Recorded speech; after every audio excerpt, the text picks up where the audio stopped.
মুহূর্তে পঞ্চায়েত ভোটের ফলাফলের খবর। আসন্ন পঞ্চায়েত নির্বাচনে 35 নং ফাকুয়া গাঁও পঞ্চায়েতের 1 নং ওয়ার্ডের ওয়ার্ড সদস্য পদে জয়ী হয়েছেন সুনতি রানী দাস।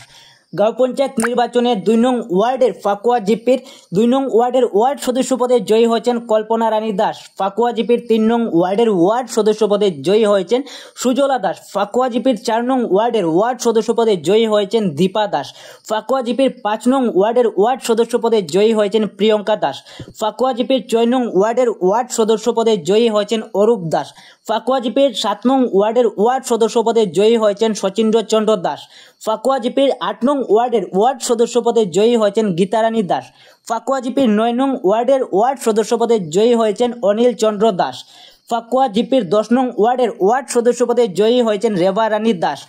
এ ধরনের সকল ভিডিওর আপডেট পেতে এখনই আমাদের চ্যানেল সাবস্ক্রাইব করুন এবং ভোটের ফলাফলের খবর ঘন্টার পর ঘন্টা আপডেট পাওয়ার জন্য আমাদের চ্যানেলটি এখনই সাবস্ক্রাইব করে রাখুন।